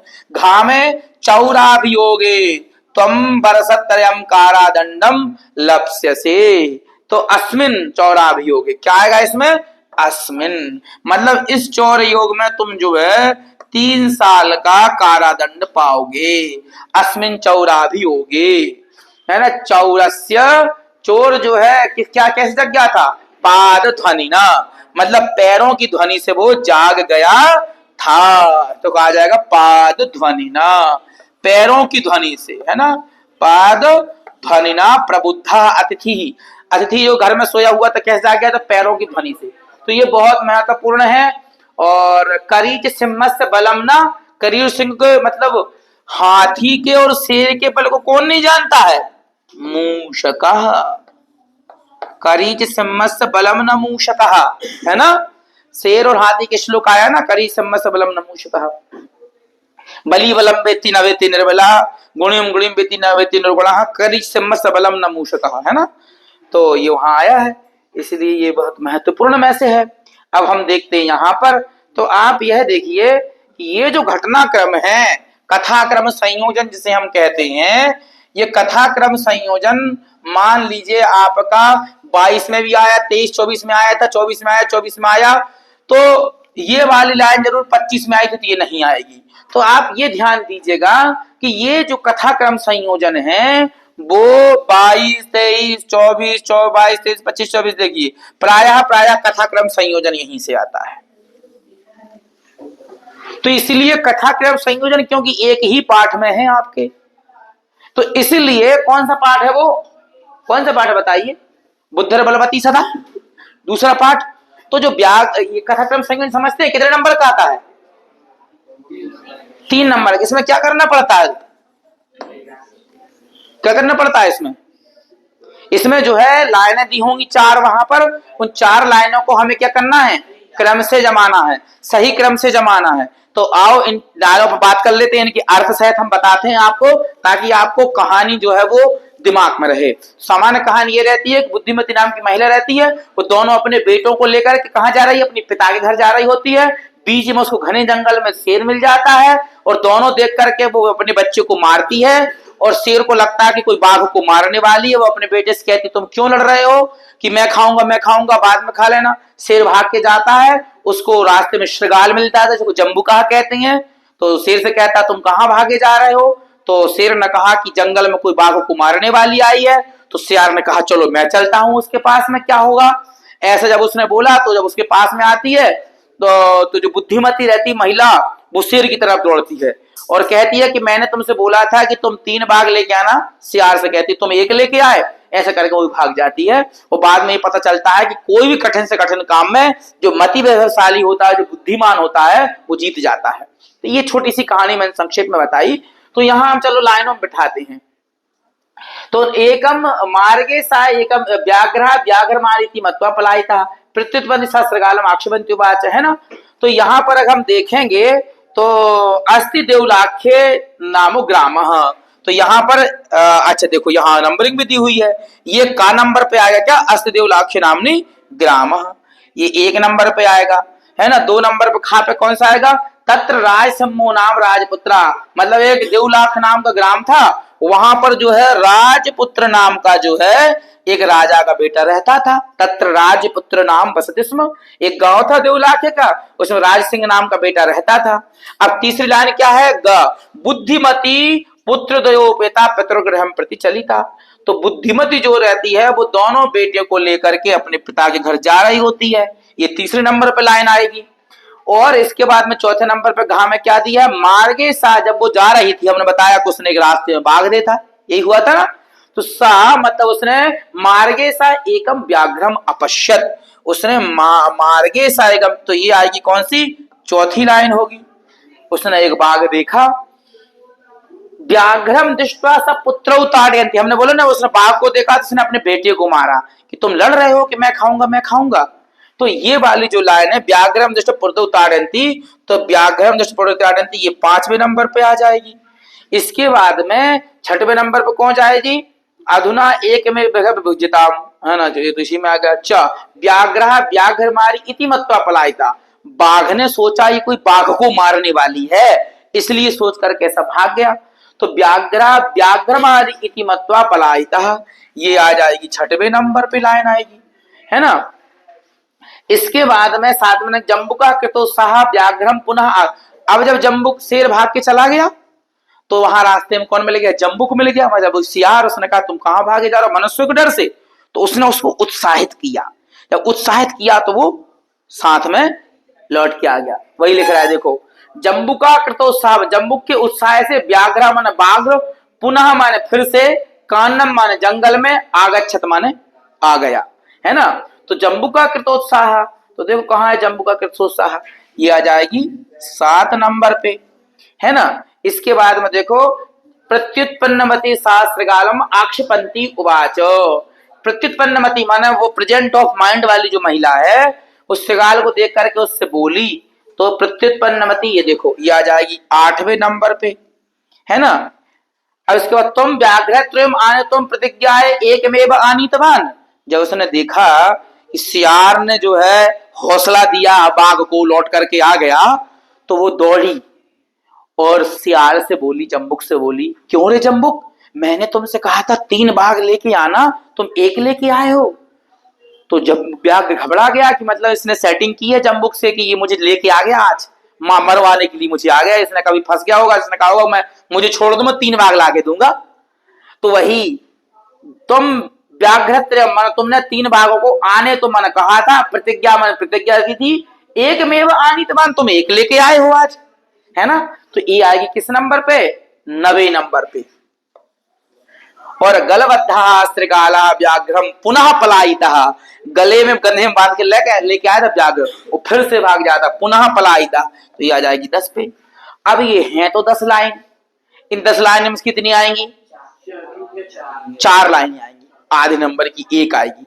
उसमें से हमको क्रम से जमाना है कि फर्स्ट नंबर पे क्या लिखेंगे हम, सेकंड नंबर पे क्या लिखेंगे, और थर्ड नंबर पे क्या लिखेंगे, और फोर्थ पे क्या लिखेंगे। तो जब इस कहानी को आपने देखा है, समझा है, तो आप कहानी के हिसाब से लिख देंगे। एक बार मैं फिर से बता रहा हूं, देख लो।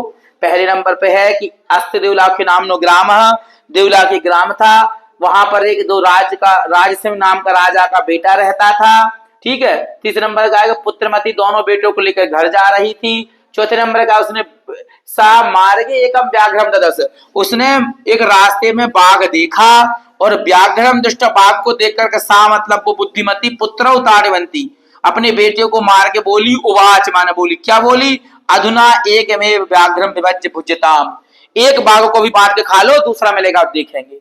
अब ऐसी जब बोली छठवें नंबर पे व्याघ्र ने सोचा कि कोई व्याघ्र मारी है इति मत्वा ये मान करके पलायिता भाग जाता है कि ये कोई बाघ को मारने वाली है। सातवें नंबर पे आएगी कि जम्बू का जब उस व्याघ्र पहुंचा तो जम्बू का कृत उत्साह जम्बुक ने उत्साह दिया तो बाघ जो है पुनः काननम आगच्छत बाघ फिर से जंगल में आ जाता है उसके पास में। अब जैसे उनको आते देखा तो प्रत्युत्पन्नमति मतलब प्रत्युन्मति कहते प्रजेट मारने वाली जो महिला थी उस शास्त्रगालम दृष्टा जम्बुक को देख करके आक्षेपंती उवाच उसको आक्षेप करके बोली क्या बोलती है कि क्यों रे सियाड़ तुम व्याघ्र त्रयम माने तुम तीन बाघों को लाने का कहा था प्रतिज्ञा तुमने प्रतिज्ञा की थी एकमेव आनीतवान तुम केवल एक लेकर के आए हो। तो जब ये बोला तो गलभद्र श्रृगाल कहा गले में बंधे श्रृगाल के साथ व्याघ्र पुनः पलायिता फिर से भाग जाता है। ये चार लाइनें इसी में से ही आएंगी इसलिए इस कहानी को समझ करके देख करके और जाना ही जाना और ये 2 नंबर आपके हो ही जाएंगे है ना। हड़बड़ाहट नहीं थोड़ा सा कहानी को समझना अपना उसमें बिठाना तालमेल शब्दों का एग्जैक्टली अर्थ ना भी आए तो कहानी को सुन करके थोड़ा तालमेल बिठा करके उससे जब करोगे तो लाइन वो आपकी सही हो जाएंगी। हम नेक्स्ट चलते हैं तो नेक्स्ट में देखिए यहां पर आया है कहा कम प्रति कथयति तो भैया ये कहा कम प्रति कथयति बहुत इंपॉर्टेंट है किसने किससे कहा जल्दबाजी में हमें याद नहीं आता है। यहां हम ये काम करेंगे कि आपको इसका अर्थवा भी बताएंगे कि क्या अर्थ है किसका और आपको इस तरीके से आ भी जाएगा। ठीक है चलिए चलते हैं बहुत ध्यान समझिएगा है ना किसने किससे कहा है ना हम कहानी के साथ समझेंगे आपको आ जाएगा। गच्छ गच्छ जम्बुक त्वमपि किंचित गूढ़ प्रदेशे गच्छ गच्छ मतलब भाग जाओ जाओ जाओ जम्बुक मतलब इससे यार तुम भी भाग जाओ त्वमपि मन तुम भी किंचित मतलब कहीं गूढ़ प्रदेश में मैं जहां छुप सकते हो तुम भी भाग जाओ। किसने कहा था जो जम्बुक था ना उससे कहा था किसने बाघ ने। जब बुद्धिमती ने उसको खदेड़ा तो उसको जब सियार में लग गया तो सियार से जम्बुक ने बोला हे भैया गच्छ गच्छ जाओ जाओ तुम भी किस जगह सुख जाओ क्यों क्योंकि बाघ को मारने वाली जंगल में आए कि तुम्हें भी ना मार दे। तो किसने कहा था ये जम्बुकः व्याघ्रम प्रति देखो अच्छा व्याघ्रः जम्बुकम प्रति कथयति बाघ ने कहा था किससे जम्बुक से व्याघ्रः है ना किसने कहा था बाघ ने व्याघ्रः जम्बुक से कहा था। ठीक है दूसरा वाला है त्वाम कथम वन राजम मन्यामहे वयम त्वाम माने तुमको कथम माने कैसे वन राजम मन वन का राजा मन्यामहे वयम हम सब तुम्हें वन का राजा कैसे मान लें। ये कौन से पाठ की बात है सौहार्दम प्रकृति शोभा उस पाठ में है सब मिल करके वन के राजा से बोलते हैं। तो देखो खा वाला है पिकहा काकम प्रति कथयति पिक कहती किससे कौए से कहती है पिकहा काकम प्रति कथयति पिकहा काकम त्वाम कथम बन्ना जा मन्ना मही वयम है ना कौन कहती है पिक कहती किससे कौए से कहती है। फिर तीसरा वाला है भवान कुतः भयात पलायितः तुम भय से कहां भागे जा रहे हो किसने कहा था किससे कहा था तुम भय से कहां भागे जा रहे हो अरे बुद्धिमती का है ये जम्बुक ने कहा था किससे कहा था व्याघ्र से। देखो श्रृगालः व्याघ्रम प्रति किसने कहा था जम्बुक कह लो चाहे श्रृगाल कह लो एक ही बात है श्रृगालः जम्बुकम प्रति कथयति है ना श्रृगाल सॉरी जम्बुक नहीं व्याघ्र श्रृगाल और व्याघ्र एक ही है ना। तो श्रृगाल ने कहा था किससे बोलो व्याघ्रम प्रति बाघ से कहा था भैया कि तुम कहां भय से जा रहे हो। फिर यदि एवं तरही माम निज गले बद्ध्वा चल सत्वरम तुम मुझे जो है गले में बंद कर चलो ये किसने कहा था कौन ने कहा था बताओ ये वही जम्बू को बोला था किससे बाघ से तो तुमको ऐसा लग रहा है कि मैं जाऊंगा तुम मेरे साथ चलो मैं चलता हूं। तो ये वाली जो लाइन है यदि तुम तरही माम निज गले बद्ध्वा ये कहा था किसने जम्बुकः किसने कहा था व्याघ्र से व्याघ्रम। देखो जम्बुका श्रृगाला दोनों एक ही हैं, ध्यान रखना, पर्याय शब्द हैं इसलिए इसमें गड़बड़ मत होना। आई शुभे किमेवेवं रोदसी च्यताम, कौन से पाठ का है ये? जननी तुल्य वत्सला, किस पाठ का है? आई शुभे, हे शुभे किमेव रोदसी, क्यों रो रही उच्चताम, किसने कहा था पता है? इंद्र ने कहा था सुरभि से। देखते हैं हम लोग अंगवाला। सुराधिपः सर्वधेनु नाम मातरम सुरभिम प्रति। तो आप तो यहां लिखिएगा, इतना लंबा नहीं लिखना है, आपको लिखना है सुराधिपः, क्या लिखना है फिर? सुरभिम प्रति, है ना, सुरभिम प्रति, सुरभिम प्रति। इंद्र ने कहा था किससे? सुरभि से। आई सुभे, हे सुभे किमेव रोदसी, तुम क्यों रो रही उच्चता, मुझे बताओ, कहो मुझसे। फिर है एतद भवान पश्यति ना, तुम ये देख रहे हो ना, ये किसने कहा था? देखते हैं थोड़ा इसको। सुरभि वासवम प्रतिकथ्य, वासव भी किसको कहते हैं? इंद्र को कहते हैं। तो ये वाली जो लाइन है चा वाली, वो सुरभि ने कही थी किससे? इंद्र से। वासव या इंद्र एक ही है। इसके बाद में लिखा हुआ है तब पुनः तत्र गतस्य सा सम्मुखी सम्मुखमपीक्षते, ये बहुत इंपॉर्टेंट नहीं है ना, अत्यधिक आवश्यक नहीं है, फिर भी छा है। जम्बुक ने कहा था व्याघ्रम प्रतिकथ, जम्बुक कहता है बाघ से, लेकिन ये हमें बहुत महत्वपूर्ण है, इस वजह ध्यान नहीं देना। हाँ ये जरूर देख सकते हो। सहस्राधिकेषु पुत्रेषु सस्वपि तव अस्मिन्नेव एतादृशी वात्सल्यम, अरे तुम्हारे हजारों पुत्र हैं फिर भी तुम्हारी इस तरीके का प्रेम है, ये इंपॉर्टेंट हो सकता है, बिल्कुल ध्यान रखिएगा इसको। ये किसने कहा था?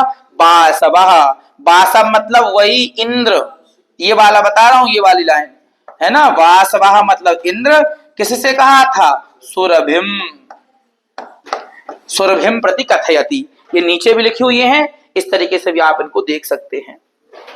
नेक्स्ट पेज पे हम चलते हैं। तो हाँ ये देखो, ये दो 25 में पूछे थे, लेकिन अपन चर्चा जरूर कर ही लेंगे, क्योंकि 25 में पूछने के कारण इसमें आवश्यक मतलब नहीं है कि यहाँ है। ये दोनों इंपॉर्टेंट नहीं, लेकिन अपन देख तो लेते ही हैं। नृत्यातिरिक्तम तब का विशेषता, भाई सौहार्द प्रकृति सौभाग्य, तुमको डांस के अलावा क्या आता है? किसने कहा था? किसने कहा था? का कहा? टा वाला काका ने कहा था किससे? मयूर से, कि तुम्हें नाचने के अलावा क्या क्या आता है? वयस्य अपूर्वम खलु नामधेयम, बा में तो तुम्हारा तो गजब नाम है, कितने कहा था? नहीं गलत लिखा है, वयस्य अपूर्वम खलु नामधेयम, ये आपका है उसका शिशुलारणम का, है ना, ये यहाँ पे गलत दिया हुआ है, शिशुलारणम का है ये, कि मित्र तुम्हारा नाम तो बड़ा गजब है। ये शायद उसमें क्या रहता है? विदूषक रहता है, उसने कहा होगा, लव या कुछ से किसी से कहा होगा। खैर ये दोनों लेकिन आने नहीं है, क्योंकि 25 में पूछे थे, 25 का रिवीजन रिपीट नहीं होगा, इसलिए अब हम देखते हैं ये वाला 3 को देखते हैं। इसमें क्या लिखा? गच्छ गच्छ जम्बुक, ये वाला हमने देखा है, गच्छ गच्छ जम्बुक, तुम भाग जाओ जम्बुक, किसने कहा था? ये बाघ ने कहा था जम्बुक से, है ना। इसके बाद रे रे धूर्त तोया मया दत्तम है, दंतम लिखा, दत्तम मह्यम व्याघ्रत्रयम पुरा, ये किसने कहा था? बुद्धिमती ने कहा था। किससे? जम्बुक से या श्रृगाल से, कोई भी कहो, श्रृगालम। ये सभ्य विधानम ना चारित्र लोपाय, ये महत्वपूर्ण है, लोपाय किसने कहा था? सभ्य विधान राम ने कहा था। किससे? लवकुश से, रामः लवकुशौ प्रति, राम ने कहा था लवकुश से। किम कुपिता एवं भणति, वो तो प्रकृतिस्था, क्या वो गुस्से में बोलती ऐसे ही? तो ये कहा था किसने? विदूषक ने कहा था। किससे कहा था? कुशाम प्रति, विदूषक ने कुश से कहा था, ध्यान दीजिएगा। फिर है जानाम्य हम तस्य नामधेयम, तो भैया ये मान लो तुम, ये बहुत महत्वपूर्ण है, अत्यंत महत्वपूर्ण है, क्योंकि ये 25 में नहीं पूछे गए हैं, 22, 23, 24 में पूछे गए हैं, तो ये मान लो कि इसमें से निश्चित आएगा, एक तो 100% आना है, क्यों 3 पूछे जाएंगे, 2 करना है, तो ये वेरी इंपॉर्टेंट है, क्यों कम ही तो है ही, इसलिए इनको जरूर ध्यान से देखना। जानाम्य हम तस्य नामधेयम, किसने कहा था? ये बोलो। कुशाह ने कहा था। किससे? राम से। किसने कहा था? कुशाह ने। किसने कहा था? कुशाह ने किससे कहा था? रामम प्रति। अच्छा, पता हम लोग क्या पढ़ रहे हैं ये? किसने किससे कहा? तो पेपर में क्या आता है? कहा कम प्रति कथयति। क्या आता है? कहा कम प्रति कथयति। तो पहले वाले में जो बिंदी लगी है ना, ध्यान रखना, तो पहले वाले में बिंदी लगाने, दूसरे वाले में मां लगाना है। जैसे कुशा, कुछ समय हमने बिंदी लगाई है ना। इसके बाद में रामम, और रामम, राम से कहा था, ठीक है, राम से कहा था, तो इसीलिए इसको थोड़ा सा हमें ध्यान देना है। अब देखिए, जानाम्य हम तस्य नामधेयम, चा वाला आया, अन्यतम बदश्चित काका से झूठ बोले कौआ काटे, काले कौए से डरियो, ये वही है कि अन्यतम बदश्चित, अन्यतम बदश्चित झूठ बोलोगे, चेत तो काका दशेत, कौआ काटेगा। किसने कहा था? चा, काका ने कहा था, कौआ ने कहा था पिक से कि तुम नहीं जानती हो, हमारे विषय में तो ऐसी कहावत कही जाती है। तो काका पिकम प्रति 24 में पूछा था ये, इसलिए इनको आप ध्यान रखिएगा, ये पूछे जा सकते हैं। और देखते हैं इसके अतिरिक्त में हम, तो यहाँ पे ये चीज है, इसके बाद हम और दूसरी चीज इसको देखी जाए, ये कहा कम प्रति कथयति है।